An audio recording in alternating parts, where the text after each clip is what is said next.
men and women who put on a uniform every day, who respond to shootings, rapes, armed robberies, domestic disputes, and national emergencies are now reportedly being told that their lives, now reportedly being told that their wives, husbands, and children are not covered when they need medical care.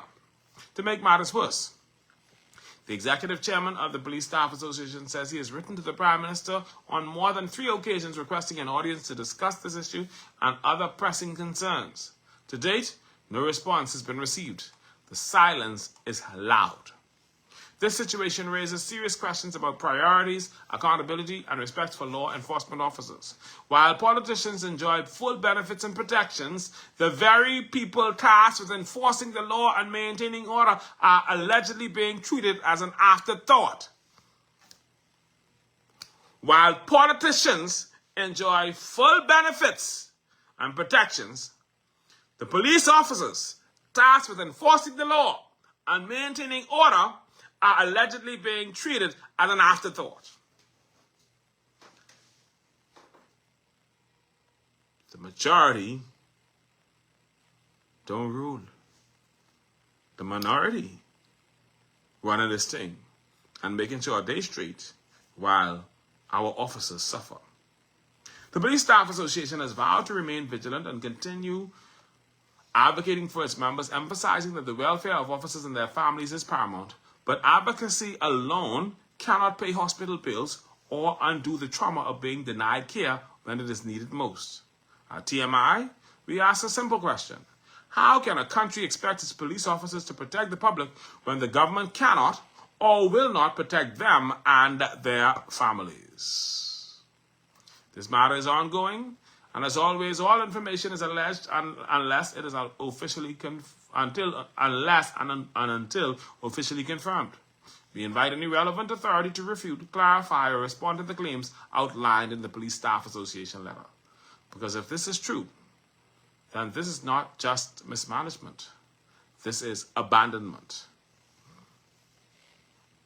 That's what the government has done. They've abandoned the police. But see, you still have those ones who get in a little contract and getting them things under the table and cutting all kind of deals, who really don't care what happens to the rest of the force.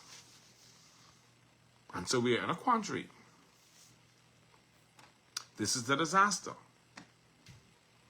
This is what the officers have to deal with. In his letter to his officers, Ricardo Walk says,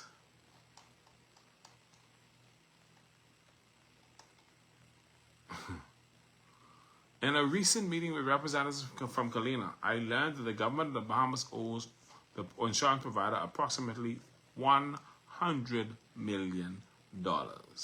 This overwhelming debt is not just a financial statistic. It represents a profound disrespect for police officers who selflessly put their lives on the line every day to protect our communities. The lack of response and attention to this matter by those in power is both disappointing and unsettling. That's where we are. It says, during the meeting, I was presented with documents indicating that warnings had previously been issued to the government, informing them of the potential ramifications of the situation. Despite these warnings, they have allowed this astronomical bill to continue to inflate, leading to the distressing situation we are currently facing.